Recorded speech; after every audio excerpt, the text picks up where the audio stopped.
Hello, beautiful mamas. It is a Tuesday night at 9:19 p.m.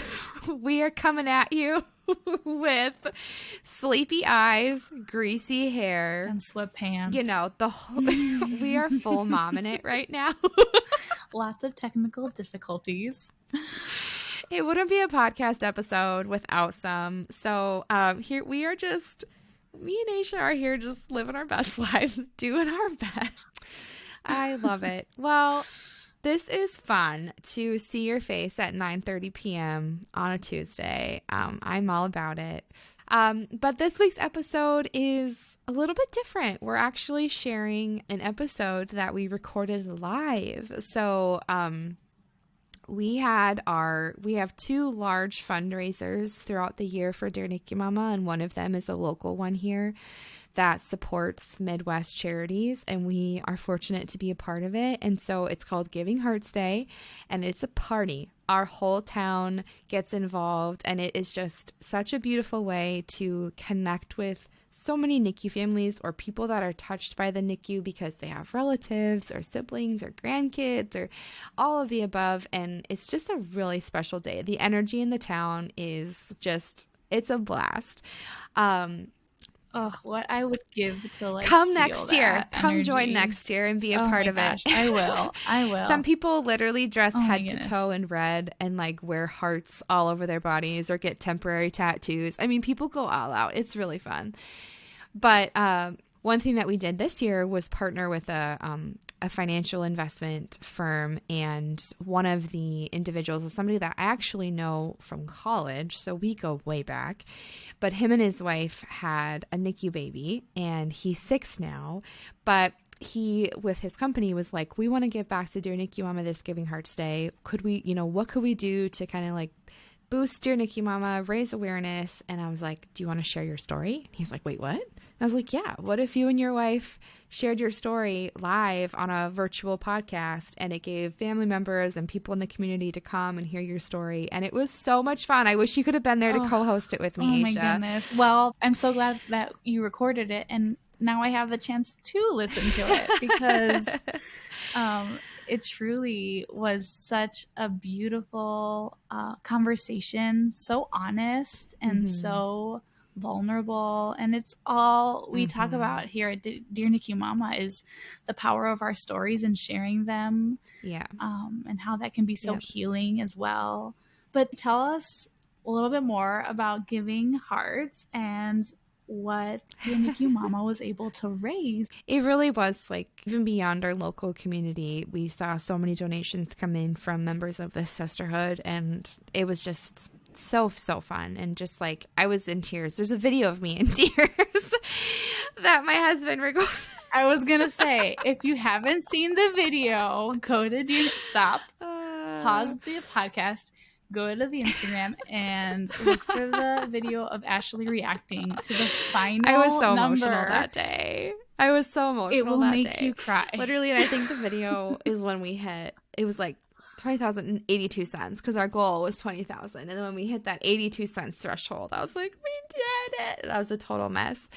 But yeah, Giving Hearts Day was so special this year. I think one of the extra special parts of it is that I had Silas with me on the day.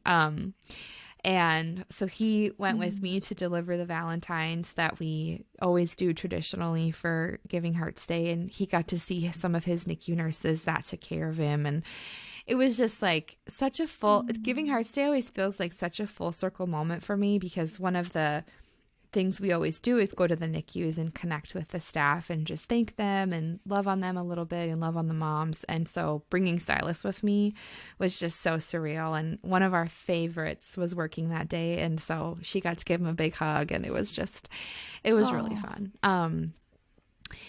But yeah, it was a whirlwind of a week. We crammed a lot into the week. It went really fast, but like I said, there's just this energy that is just so palpable and tangible, and people are just excited to support nonprofits. And I really am biased when I say this, but our local area has some truly remarkable nonprofits in it. Like, I looked over at Ryan at one point and I was like, if I had $1 million, I would donate it to I wish I had $1 million for every one of these organizations. Like, truly are doing life-changing work. And I got to connect with some of the people that work at Ronald McDonald House here locally. And so we want to do some collabs and different things. And it was just really, really special. And because of your guys' generosity and the generosity of our community here, we were able to raise $22,400. And I just literally woke up completely in awe, because I think, you know, you always, I don't know, I think going into the year, you look at it at a glance and you're like, here are the things that we hope to be able to do. Will this be possible? I don't know. You know, like, will this actually, can we make this happen? And so then to start the year off with that money, to know that, like, we can still do this work, like, we can still serve these moms and support these hospitals. And it was just so incredible. And one of the new kind of initiatives that we launched for Giving Hearts Day was what we call our Walking Litter of Hope initiatives. And this is our first kind of test run of it. We hope to be able to continue to expand it to more hospitals, but we started here locally. And it is to provide NICU moms in the NICU with Dear NICU Mama merchandise. So for any of our members of this community that have purchased a sweatshirt or a t-shirt, you know, for so many of us, it's more than just a shirt. It's literal armor. It's what we wear when we need to feel surrounded, when we need to feel held, when we need to feel brave. And we want to make that really accessible for moms in the NICU. And so part of this initiative is that every $100 of $1,000 would be donated directly back to merchandise for moms.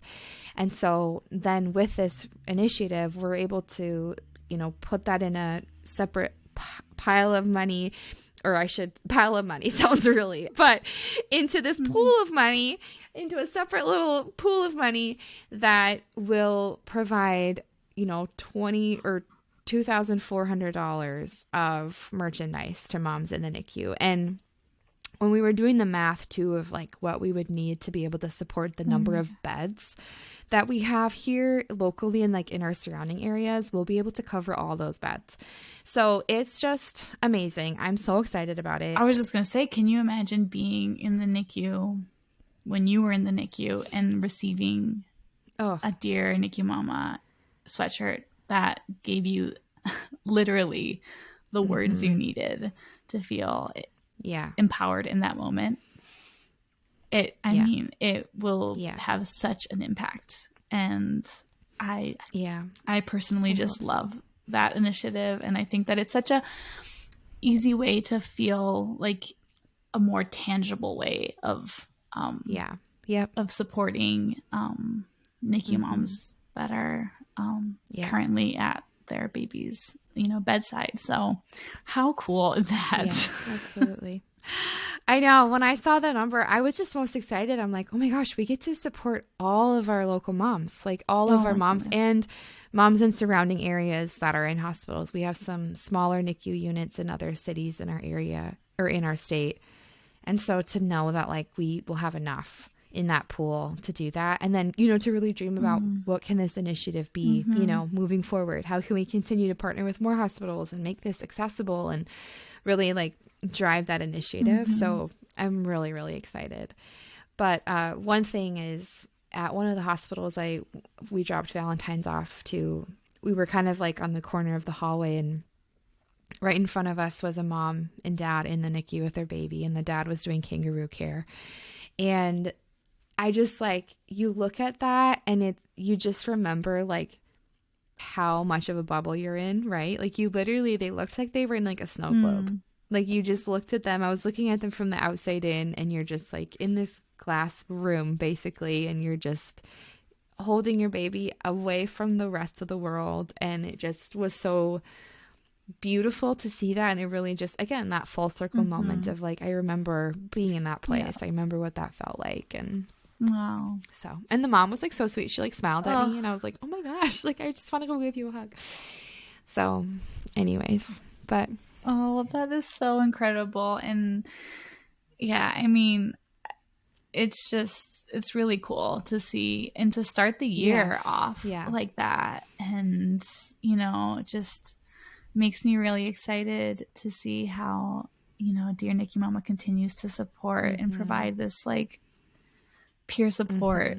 And it's just such, you know, I was talking to Andy the other night about, you know, Dear NICU Mama and saying like there really isn't anything that compares to that, to what Dear NICU Mama is doing right now, is just literally providing someone that understands and sees you for what you are going through. And I think even in this episode that we're about to listen to, that's so evident too, that being seen in this journey and feeling like you're not alone and that someone else out there in the world understands exactly what you're going through is so essential. Yeah. And so it's just really, really incredible to know that, you know, Dear NICU Mama has, you know, because of the generosity of so many, the ability to continue to do this important work. Absolutely. Well, and that was one of the reasons that you'll hear in the episode, but Tyler wanted to partner with Dear NICU Mama this year. Was he was like, 6 years ago, we didn't have this. And he's like, it would have changed everything to have had something like this. And so he's like, we want to, you know, help make that happen for future parents and for current NICU families. And so it was just one of the things I kept hearing on Giving Hearts Day from donors was just, Dear NICU Mama is what I wish I would have had. And I want to see it keep moving forward. And just the ability to see all of the donations that came in honor of other NICU families or NICU babies, or, you know, it's just the NICU connects so many of us, whether we, you know them firsthand or not. I mean, there's just this like web of people that are here because of a NICU journey or NICU experience. And so, yeah, we truly could not do this work without your generosity, and it really means everything to us. That video of me crying is like not unusual. Like anytime I see a donation, like it just really, it blows my. Pretty sure you cried in this episode too. It did, yes. It's just every time I have the chance to just see the support that Dear NICU Mama has, is just it will never cease to amaze me. How do I say that? It will just forever amaze me and blow my mind. And I'm just so grateful, and I'm so excited for what 2024 will hold. And we're just starting it off on such a strong foot, and I'm just really excited. So thank you to each and every one of you who have donated in the past and who donated to Giving Hearts Day, and just really are helping us continue this work. And I'm really excited about it. Yes. Well, we hope you enjoy this episode. It's beautiful. Get your tissue box because you will cry. And we will see you again next week. Welcome to the Dear NICU Mama podcast. This podcast is a safe place to connect with other NICU moms by listening to interviews with trauma-informed medical and maternal mental health experts, remarkable stories from the NICU, and intentional roundtable conversations. Our hope is that you feel like you're sitting across the table from another NICU sister and feel seen and validated in your experience. No matter where you are on your healing journey, this podcast is here to remind you that you are not alone. Welcome to the sisterhood. Tonight is a special night. My name is Ashley Ham. I am the co-founder and executive director of the nonprofit Dear NICU Mama, and one of our programs and services is the Dear NICU Mama podcast. And the beauty of the podcast is that a NICU mom can listen to that podcast in or out of the NICU. A lot of our community members listen to the podcast to and from the NICU if they're commuting, at bedside with their baby. So this is really fun to be able to kind of tie in this live event with one of our existing programs and services. I work here at Thunder Coffee almost every day. It's my home away from home. But one day, Tyler walked in wearing a Thrivent shirt and told me about his new career and how they get to partner with nonprofits all over the U.S. And Tyler and I and Carrie go way back because we have been friends since college, and now we're parents with like jobs and stuff, which is crazy. Real adults. But we kind of came up with this podcast idea as not only a way to raise awareness, but to also give you guys the opportunity to hear a NICU story up close and personal. And if it's something that you haven't walked through, oftentimes getting to hear it from the couple themselves is a really great way to just learn about what it's like to be a NICU parent. And so I want to thank Thrivent for being today's sponsor. Thrivent is a Fortune 500 diversified financial services organization that provides advice, investments, insurance, banking, and generosity so people can make the most of all they've been given. Today we'll hear from Tyler, a financial associate at Thrivent, who has a personal connection to today's event. So thank you guys for being a part of this. Tyler, do you want to say anything else before we hop in? You pretty much said it all, Ash. We're just happy to do this. It's ever since our journey started in the NICU, we really wanted to, speak to people who have been through it and offer some hope, and we're just really excited to be a part of this. So thanks for having us.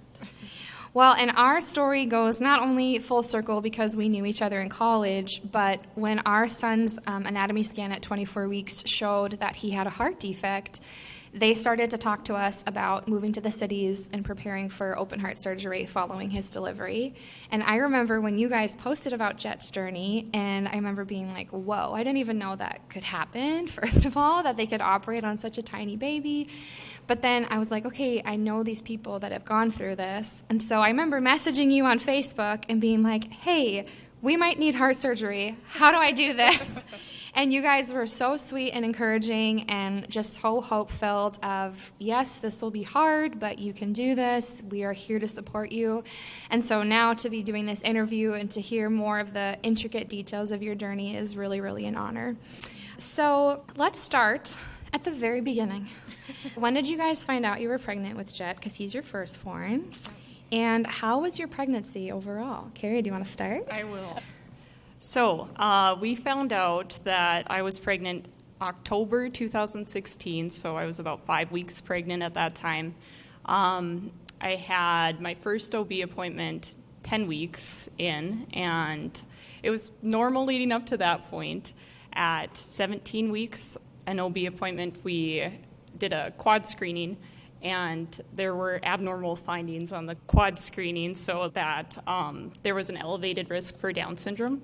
So from that point, they sent us to genetic counseling, and we talked with them, and they recommended that we go through a level 2 ultrasound. So about 20 weeks into the pregnancy, we did the ultrasound, and this is looking at giving a full evaluation of fetal growth and anatomy, and they can detect major structural birth defects at that time, as you know, Ashley. Almost too much. Yep, too much at that time. The size of their kidneys, and you're like, thank you. Yeah, so there were cardiac findings at that point. There was, it was difficult for them to see the left outflow track in the imaging, so there was potential for the transposition of the great arteries diagnosis, which we got later. So they referred us to pediatric cardiology. And at that point in the pregnancy, you just know things are not normal at that point. So at 24 weeks, we met with pediatric cardiology. We had a fetal echocardiogram, and then Jett got the diagnosis of transposition of the great arteries with a ventricular septal defect. And from there, you want to say something, add something? Yes. TGA, transposition of the great arteries. People are probably like, what? Or you're not like, what? Because you're dealing with it right now in the NICU. And so hopefully this, gives you some hope as we talk about our story. Our son's doing great right now. We'll get to that, but I just wanted to throw that out there right away in the beginning. Transposition of the great arteries, in a nutshell, your aorta and your pulmonary artery are actually reversed. And so basically your unoxygenated blood continues to not get oxygen, and you end up turning in, like they call it, blue baby, and suffocating kind of from the inside, which is a very scary thing to hear as a brand new parent in the hospital for the first time. it's like you're in a dream, and you're just, very, very shocked. But that's what it is. I just wanted to say what it was, because it sounds like a crazy transposition. What? It's just your two main arteries are reversed. Yeah, so we got that diagnosis and then continued following with maternal fetal medicine. We had a planned delivery in Minneapolis, so we needed to deliver at a surgical hospital. So that was the plan. We were planning to relocate at 36 weeks just so we could be there when the time came.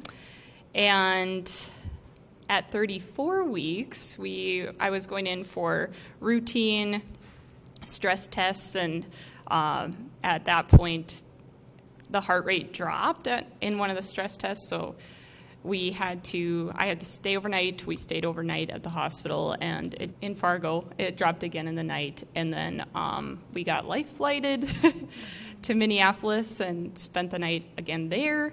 And we relocated early. Our parents and family and friends all helped us get that sorted out. So some uncertainties and unpredictability with having to relocate a little earlier than expected, but we did know that going into it.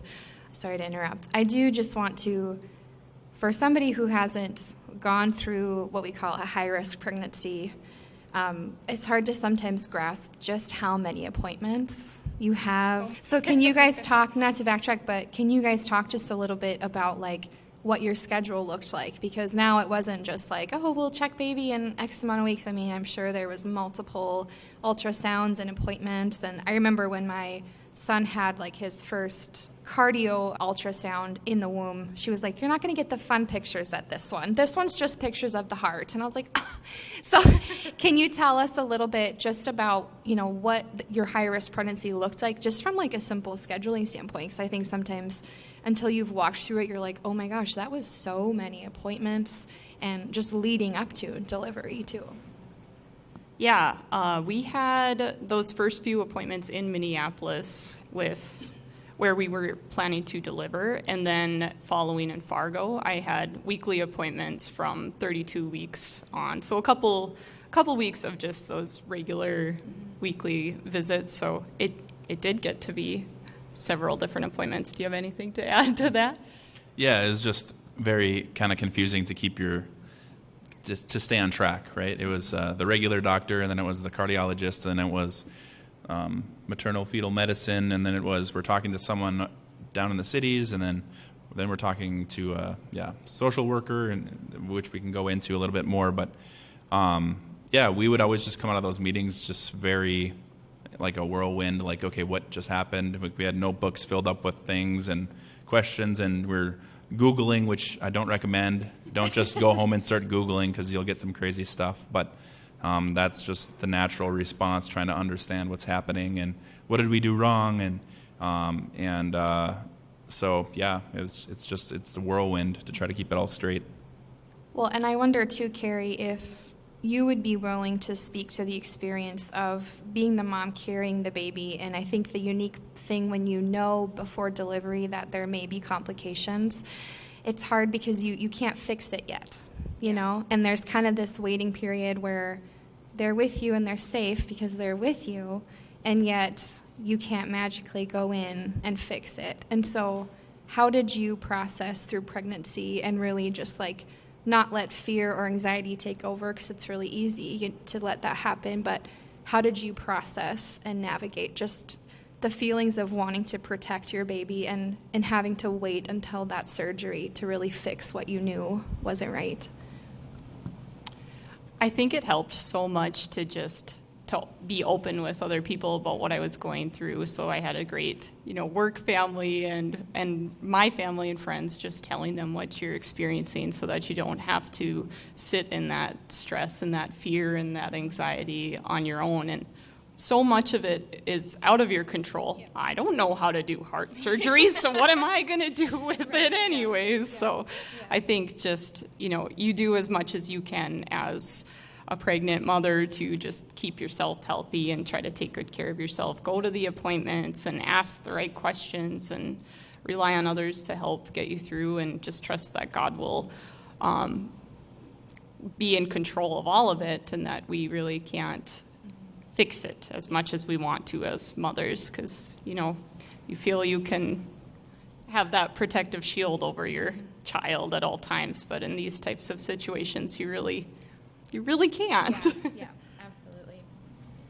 No, thank you so much for sharing that. And not to put you on the spot, and both of you on the spot again, I know we're kind of deviating from our notes, but there may be people here who haven't walked the NICU, but maybe have someone in their life who has, or want to support people who walk through the NICU. So I know you mentioned your work family and your family were really essential in helping you just navigate your pregnancy. So, is there a tangible way that they showed up for you that made a difference just in how you were able to navigate the pregnancy and prepare for his delivery? Was there anything practical, or was it just their presence that made a difference? I would love to know just how people showed up for you in kind of that unknown period.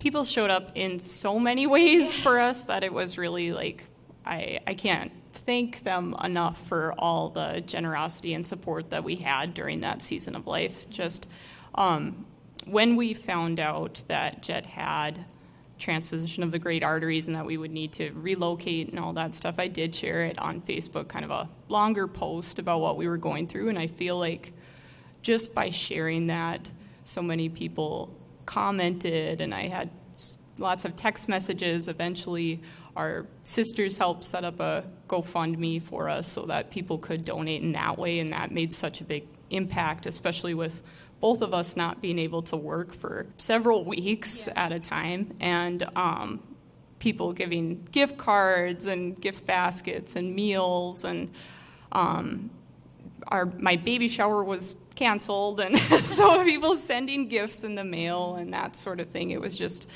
was all overwhelmingly supportive, and I had mothers that reached out to me at that time on Messenger, just telling me, my son went through heart surgery too, and this was my experience, and just want to know that I'm here for you. And the mother who did that, she sent a little gift when we were in the NICU, and I think that's so special when you can reach out to mothers who are going through it, and if you have had that experience, to connect and just tell them that if they ever want to talk things through, that you're there. So obviously, when the heart diagnosis came to me, you knew that the NICU would be a part of your story. But had you known anybody else that had walked through the NICU? I mean, was this a completely new word to you? What did you know of the NICU prior to his stay? I have heard of the NICU before that, or I had just in working in the medical field, you work with different families who had gone through that sort of thing too, or children who were born prematurely, but it was mostly premature children that I would think about. And I did have a cousin who had gone through it, and a couple family friends that had gone through it, coworkers, but otherwise I wasn't really prepared for it myself, or you don't anticipate it until you do get that news that this is going to be a part of your motherhood journey.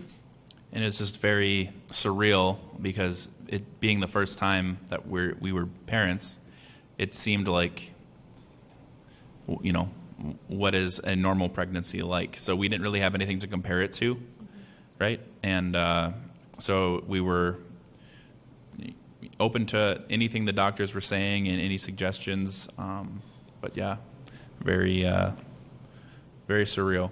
So as you got closer to his delivery and moved to the cities and got ready, can you tell us just a little bit about his arrival into the world and his entrance into the world? It was wild. I'm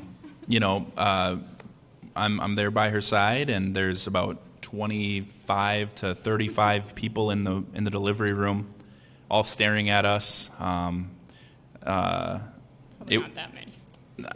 Maybe I'm exaggerating. It felt like a ton. Yeah.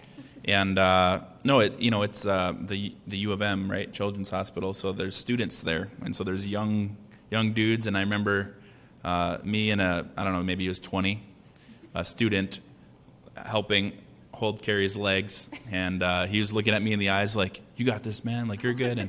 and he's just this little punk, and he was, so awesome, and such a blessing, and so professional, but so young, and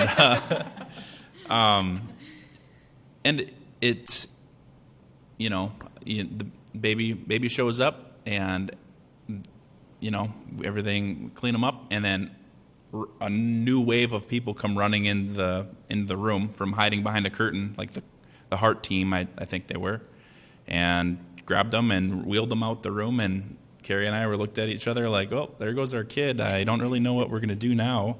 Carrie's like, go with. I'm like, okay. So I'm just like awkwardly following this team of people. And then they did it's like a screening where they give your baby a score. I'm not sure what it's called. Yeah, the APGAR. Thank you. Yeah, something like that. And they're like, you're good to go back with mom, whatever. So, okay, went back, and we just sat there babyless. And it was very hard and very scary, because you don't know, okay, is he okay? Can he, his heart, his anatomy is all different, and he's outside of his mom and on his own. And so they, to stabilize him, and maybe we can get into it, but they do a quick procedure. What's it called again?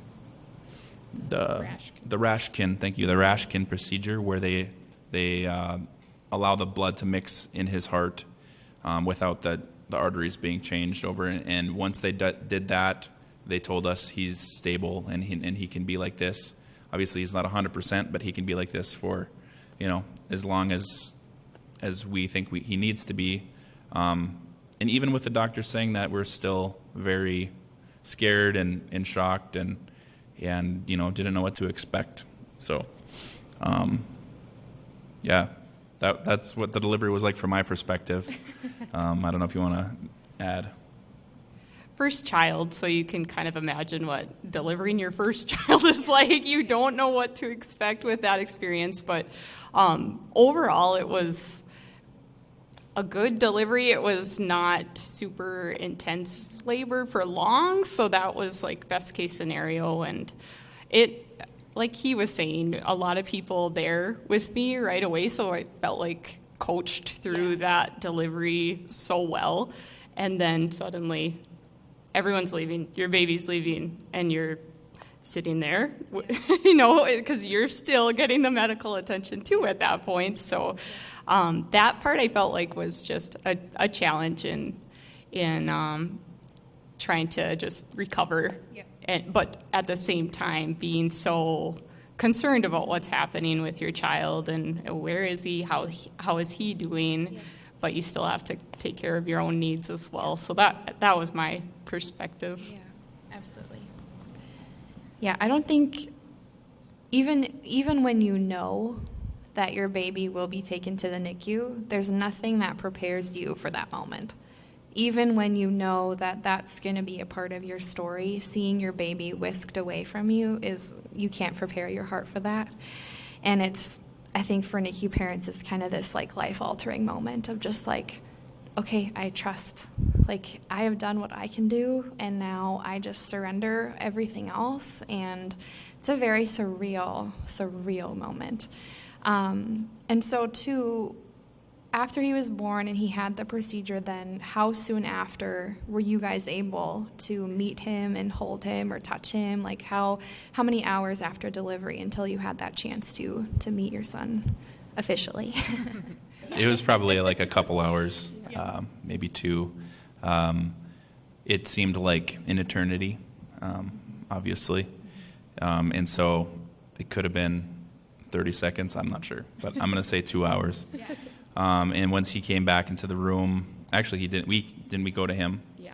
We weren't able to hold him. He was intubated, and he looked kind of like a mess, and it was very hard. But his face is all squished up, and we're just like, wow, there's our kid. Like, what do we do? And I remember very vividly seeing the oxygen monitor being at like 60 something, and I was just like, that should say 100. I'm pretty sure, the O2 monitor, whatever, and they were like, yep, but 60 is okay for now. It obviously we're going to shoot for 100 after the surgery and all that. And so we're in the the NICU with our baby, relocated, staying in a boarding room for a little bit, but then they finally got us We were in a hotel. For a long time. Oh yeah, but- there's a whole thing before this. We were down there for a month before all of this happened, waiting for the baby and wanting the baby to show up so we could start, operating. They could start the operation and get him all fixed up. And just two parents relocated by themselves.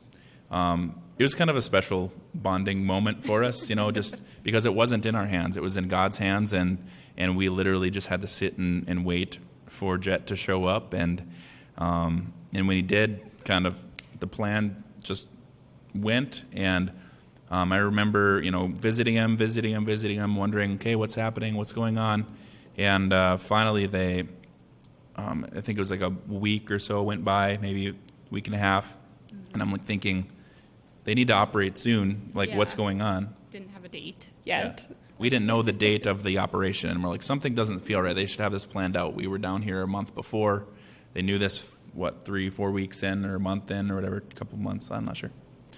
Anyways, they called us into a meeting. I don't know who did. One of the Cardiologist did. The cardiologist.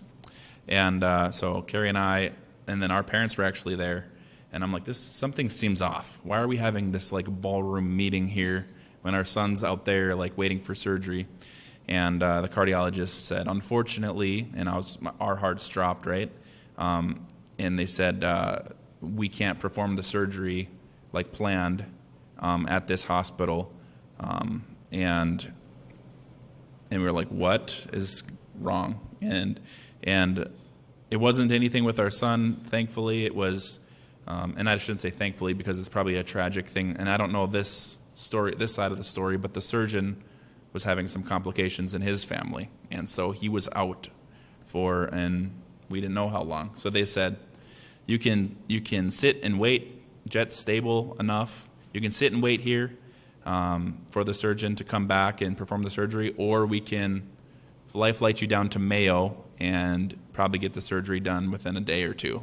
And we were like, it wasn't an easy decision by any means, but we picked to go to Mayo because we didn't want to sit and wait for an unforeseen amount of time.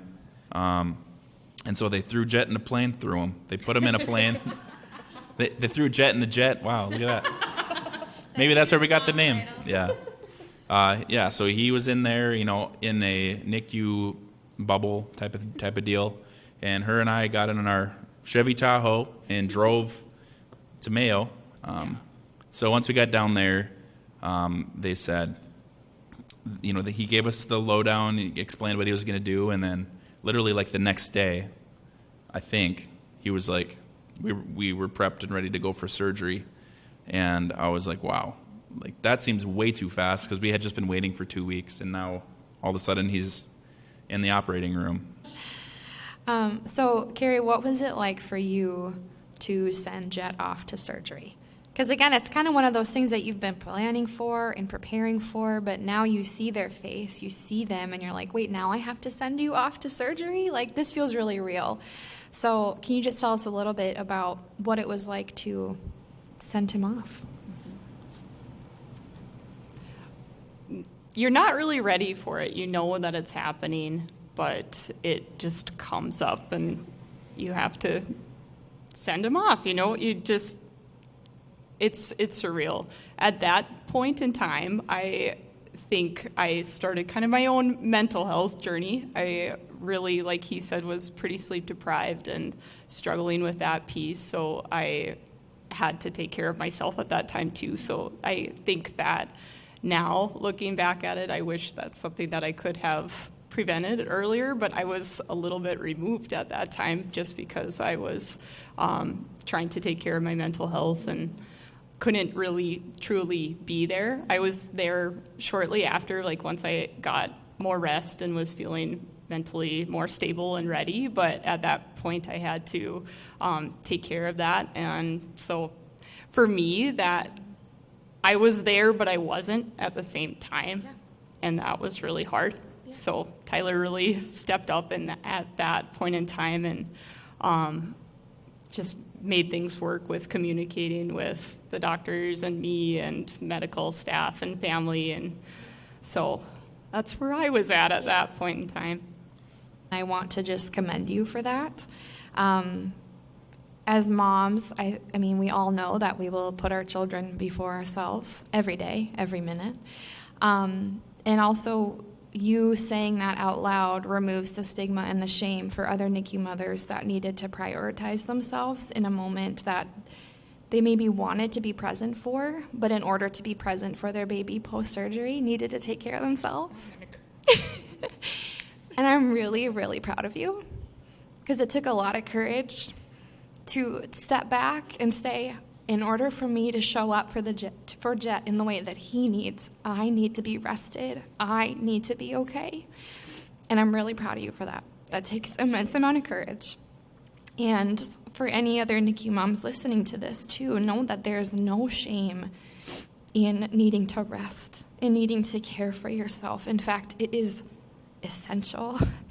And also to remember that you just gave birth. Like, that's a big deal. Like, our bodies just went through this, like, transformation, and now, like, we're navigating this, like, very traumatic life experience. And so to really just commend you for that, and to really see that as, like, an act of courage on your part. And just, I'm really, really proud of you. So to go back to where we left off then, Tyler and Carrie, so he had the surgery. You get he made it, we did it. What happens next? What did his stay look like following that? And how did you begin to really walk through kind of what would maybe be like phase 2, just the healing part of his journey? Surgery's done. We go up the elevator. They left his chest open for a few days after the surgery. We go up there into the room, and they're like, okay, not to shock you, but we needed to leave his incision open. Just looking at that, it's tape over the chest. You can Saran see the heart, and that is the wildest thing you'll ever see in your life. You see that it's like an almond, little heart beating. Just knowing that heart wasn't beating a little bit ago and a machine was running, and that someone very strategically performed surgery on that little tiny heart, and is amazing. And he's, they have to leave it open so the swelling and all that can happen, and that didn't make sense to us, and we're like, whoa, close it, like, what's happening? Finally, after some of the swelling went down, they were able to close it and stitch it up and everything. Yeah. In his healing, it really took him quite a while to learn how to eat without his feeding tube, and so getting that feeding part down, I feel like, is what took a really long time. It was nice to see him coming out of, being so sedated and stuff, like getting rid of some of the medications, and to see him wake up from that and start interacting with us, looking at us, and doing the feedings and stuff like that. That was, I think, the best part of it. All during this time, we had a place to stay too, which was really nice. And so having that stability of just now we're here, we're doing this, we're not moving around or anything, really helped me too in healing and getting some kind of routine and figuring out how to take better care of sleep and that sort of thing. So. And once he started to keep food down and the pumps were going away, they started talking about kind of discharging us, and that was really scary. There's 24/7 care for the last 3 months, basically. Not 3, 2. 36 days. It felt like 3 years. And it is tricky when you go from having that 24-hour care to then suddenly it's like, well, okay, he's going to sleep in his crib tonight, and what? Yeah. I'm going to do it all now.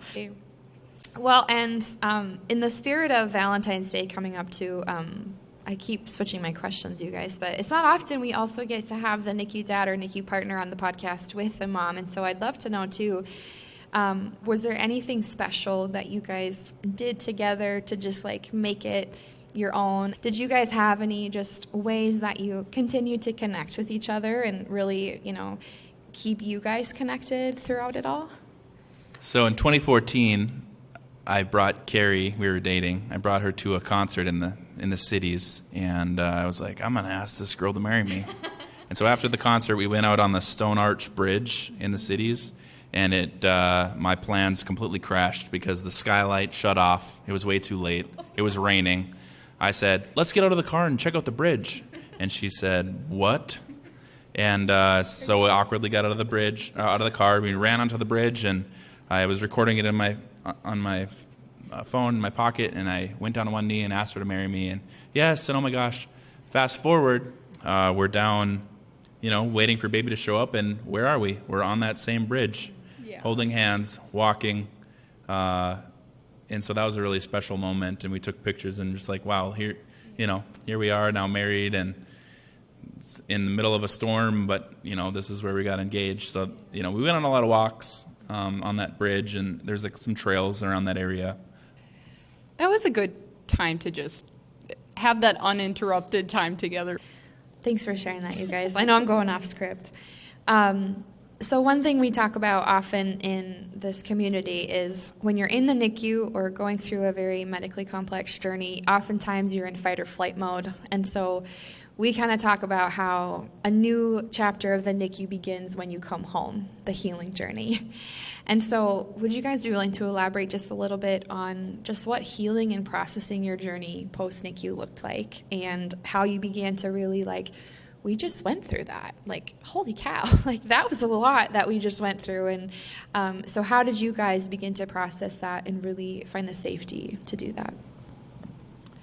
I was thankful that when we got back, I still did have some time left to focus on maternity leave and just spending time at home, taking care of Jett and getting to know him. And, because he's shared so much when you're in the hospital. And so that part of the healing, the wound's still open. You're processing, you're trying to take care of your new child, you're trying to take care of yourself, you're trying to get things back in order so that life can begin as a family of three. So just taking it day by day, I guess, was the best way to go about that. Yeah, and I just remember being so at peace and so calm, in our little apartment when we got home. And I have a video on my phone that I watch often, and it's her, and we had a little room for Jett. What is it called? A nursery or whatever. And it's such a quiet day, and the door's kind of shut, and she's in there just with her eyes closed, rocking Jett. And we're home, and I have a little video, and music is playing, and it just was amazing to just, the storm was over, and the clouds had lifted, and here we are, and she's in this sunny little room rocking him, and so amazing to see her in that light. Right, absolutely. So then let's, as we kind of near the end of the episode too, let's just chat a little bit about how he's thriving today and how he's just the sweetest little boy. You shared a story about school drop off and just the fact that he's in kindergarten, or it's just wild. So how is he doing today, and what does his heart monitoring look like now? Do you guys have regular cardiology appointments, or what does Jett's life look like now? You wouldn't really think of him now as a child that had gone through all that. He's really physically active. He's able to run around with friends and participate in all of the physical activities that you'd want him to be able to do. He loves reading and learning, and he's a bit of a nerd, and we love that about him. He loves Pokemon, playing his Nintendo Switch, fighting with his sister Gwen. He's just the greatest kid, and he's doing really, really well, and he's getting along great. Yeah, just a little dude. I just love him. He wants to wrestle all the time, and I often forget he's wrestling with me so hard, and I'm throwing him on the couch and tickling him really hard, and then he'll get sweaty and take his shirt off, and I'm like, whoa, there's his scar. Am I going too hard at him? And then he comes back, and so I'm just he's just a typical kid, and that was one of our biggest fears is what's going to happen afterwards. I wanted to just meet a family who had a baby with TGA, and maybe 6 to 10 years afterwards, see what their kid's up to and what can we expect. And so my big thing going through all of this was if anyone's listening to this whose kid is like in the midst of all of this, that there is hope, and that your kid is, you know, is gonna be all right, and he or she, just the doctor kept saying, you know, he's gonna be a typical little boy, and there's gonna be no restrictions, but in the back of your mind you're like, yeah, there's gonna be stuff. So every year we go in for a cardiologist's appointment, and they're always like, things are looking great. They did say, you know, maybe when he's 30 or something, we may have to look at replacing one of the valves, because they had to do like a special little procedure, which we didn't really go into, but his anatomy was a little different, and so they had to replace one of his valves or do something with it, or take the valve out and put it back in. Anyways, I'm just thinking, okay, 30 years from now, a little helicopter submarine is going to fly into his, you know, like, and there's going to be a robot. I'm just saying, like, the technology is insane, and babies who had this condition back in the 70s or 80s, they did the mustard procedure, which they would put baffles in the heart and actually like kind of try to shift the blood to the correct spots, and it wasn't the best success rates, and he was telling us all this, and I'm like, oh great. And then he was like, but now we have new technologies, and we actually stay on the outside of the heart, and we can just, you know, switch the arteries and reattach them, and there's like a 90-some% success rate, and you know, you still don't believe them, right. And you're just like, okay. And everyone's anatomy is a little different, so they did actually have to go into his heart, and he had a VSD, like a hole between the two, and so they had to patch that up, and so a lot of work on that little guy. But I can't get him too excited about basketball yet, but he does love learning and drawing and wrestling, and just a typical little boy. I wanted to take a little video of him being like, "Hi, I'm Jett." Yeah. But his vocabulary is hilariously way too big for his age, and I dropped him off at kindergarten, and I was just like, wow, my kid's in kindergarten.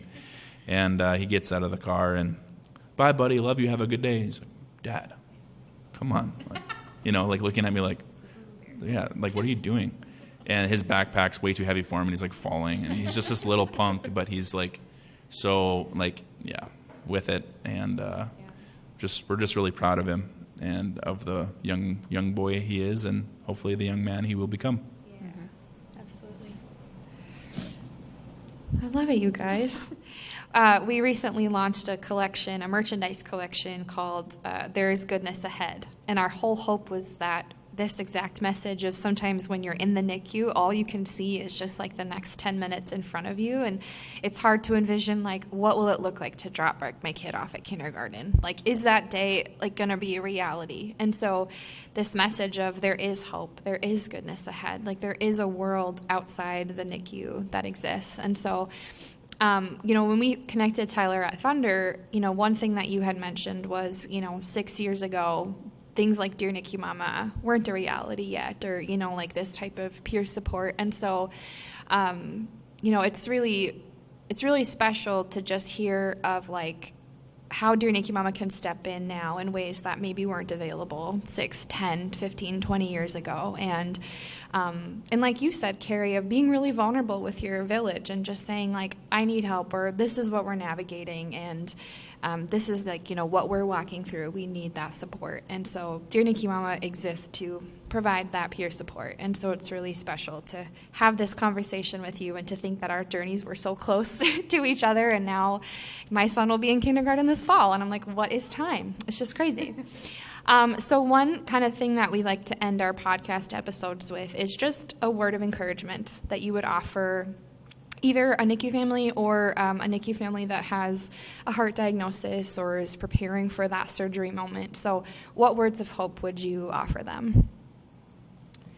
I would just tell them that they are so resilient. You'll get through this. It's going to be difficult, but you have people that want to support you in this valley, and you'll get through it. You're going to be stronger coming out of it, and you'll find out things about yourself that you never knew, and there are greater days ahead. There's light at the end of the tunnel. That would be my advice. Exactly what I was going to say. Making it a little, real life here. When your kid is going through this, you feel like absolute, like the lowest of the low, completely vulnerable, completely like very, very helpless. We have a faith in God, and that really brought it to light how much we needed that in that time. That our faiths were a huge factor in pulling us through, and just I think Dear NICU Mama, if it existed back then, I would have been a little bit less anxious to be able to hear stories and listen to the podcast and get connected. My thing was like I didn't really have enough energy to want to talk to people about it. I just wanted to like read or see a video of a family going through it, or hear a message or read a little blurb. And so like exactly what your nonprofit is doing is what we needed at the time. And it's such a blessing that we were able to connect 6 years later and get our story out there. And I just hope at least one person going through something hears this and gets a little nudge of hope. Thank you so much for listening to the Dear NICU Mama podcast. If you loved this episode, we'd be so grateful for a review. For more ways to connect with the Dear NICU Mama sisterhood, check out the links in the episode description.